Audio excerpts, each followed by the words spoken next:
Ta photo trône sur l'étagère de la chambre de grand-mère. Elle m'a raconté l'histoire de cette guerre où tu es parti 4 longues années sur le front d'une ville de l'Est que tu ne connaissais pas, Verdun.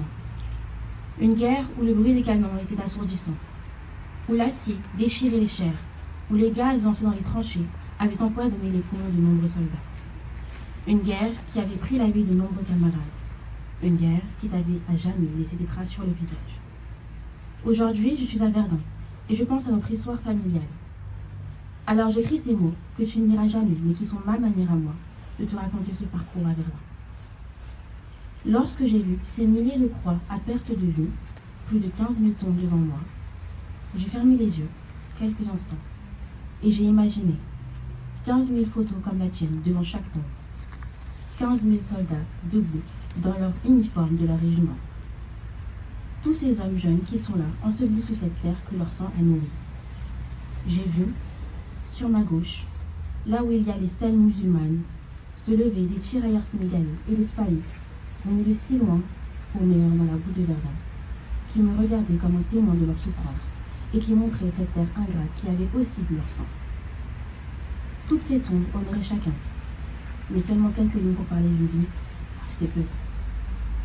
Alors, j'ai pensé de nouveau à grand-mère, ta fille, qui gardait ton souvenir, et je me suis dit que chacun des hommes vivait dans la mémoire des siens.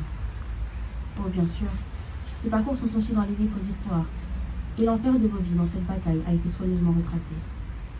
Mais cela ne change rien au fait que la guerre a fauché la jeunesse de tellement d'hommes qui reposent ici.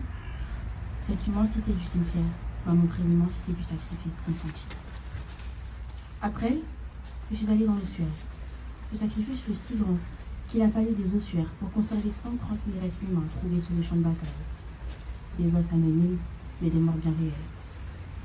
Ce bâtiment rappelle dans le paysage l'importance de ce lieu où les ravages de la guerre ont fauché tant d'hommes, français, allemands, venus de loin ou pas. Sans distinction, la rage de l'acier les a tous fauchés et déchiquetés. À l'intérieur de l'ossuaire sont rouges des ouvertures immondes, des catafalques et les voûtes où sont gravés les noms des lieux où les ossements furent trouvés. J'ai subitement froid, le silence règne. Je pense à cet instant, à tous ces ensemencés pas. Là encore, je vois l'immensité du sacrifice humain lié à cette guerre. Je sors de l'ossuaire, le soleil brille. Pourtant, je reste sans voix.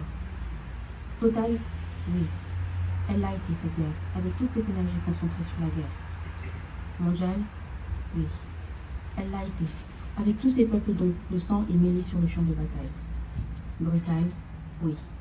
Elle l'a été. Et ce paysage de mort me le montre concrètement. Alors, quand je m'éloigne de ce lieu, je pense encore à ta photo.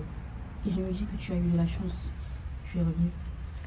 Mais revenant de ce lieu, je me dis que la guerre c'est loin. Mais en fait non. La guerre est là, toujours présente. Les images du combat en Ukraine ou ailleurs, les immeubles éventrés, les cadavres abandonnés dans les rues, les larmes sur les visages. Oui, le monstre de la guerre est bien toujours présent. Restent des interrogations dans mon esprit. Pourquoi préserver la paix dans notre monde est si difficile? Les hommes ne peuvent-ils pas changer?